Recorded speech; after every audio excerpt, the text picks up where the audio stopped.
जय हिंद दोस्तों।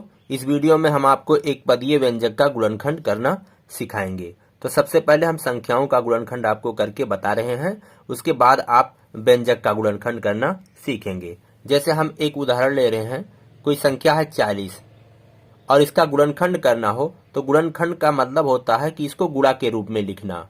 तो हम इसको 40 को इस तरह लिख सकते हैं, 40 को लिख सकते हैं 8 गुणे 5।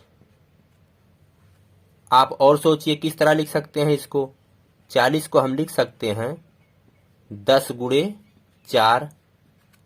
और भी कई तरीके से आप इसको लिख सकते हैं 10 गुणे 2 गुणे 2।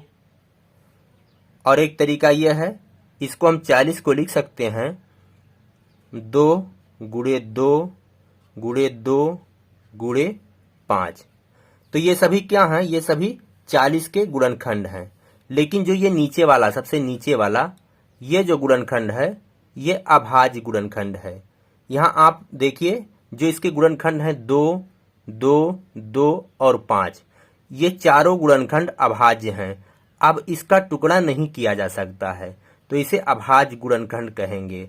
तो वैसे 40 के कई गुणनखंड हैं, लेकिन ये जो गुणनखंड है 2 गुणे 2 गुणे 2 गुणे 5, ये क्या है? ये अभाज्य गुणनखंड है।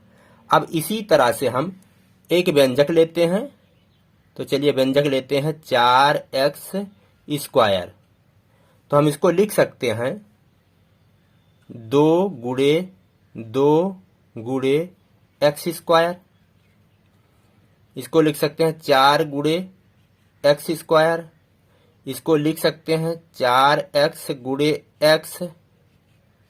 तो ये सभी क्या हैं? इसके गुणनखंड हैं।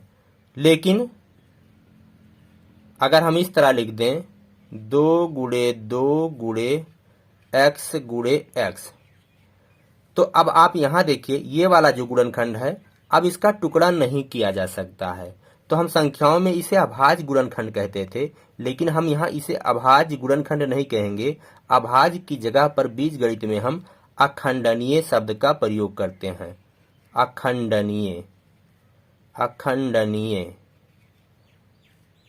तो ये सभी 4x² के गुणनखंड हैं। ये भी 4x² का गुणनखंड है, लेकिन जो ये वाला है स्पेशल, ये वाला आखिरी वाला, ये अखंडनीय गुणनखंड है। तो दोस्तों, मुझे आशा है कि आपके समझ में आ गया होगा। अब आइए इस पर आधारित हम उदाहरण को हल करते हैं।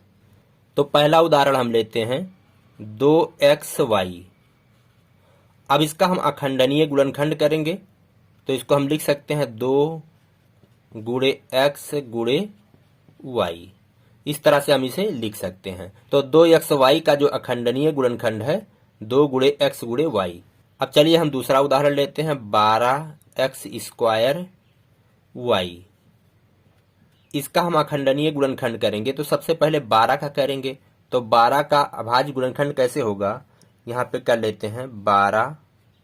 सबसे पहले छोटी संख्या 2 से काटेंगे, 2 छक्के 12, 2 तियाएं 6, 3 इक्कम 3। तो किसी संख्या का जो अभाज्य गुणनखंड किया जाता है इसी तरह से किया जाता है।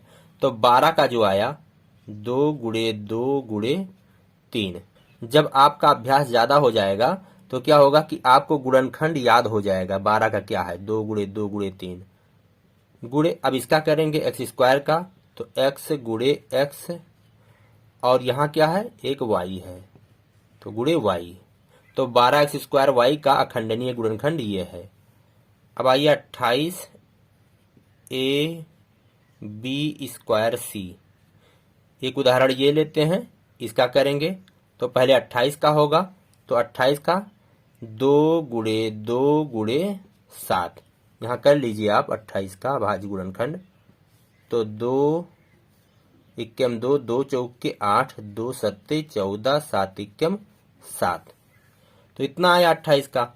गुणे a गुणे b² है, तो 2 बार गुणे c। अब अगला उदाहरण लेते हैं 15m³ n²। तो 15 का करेंगे तो 3 गुणे 5 आएगा। और m³ का तो m गुणे m गुणे m, 3 बार m है। m³ मतलब 3 बार m है। गुणे यन का स्क्वायर, तो यन गुणे यन। चलिए और उदाहरण लेते हैं। 25 a घाते 4 b घाते 2। तो 25 का करेंगे तो 5 गुणे 5 आएगा।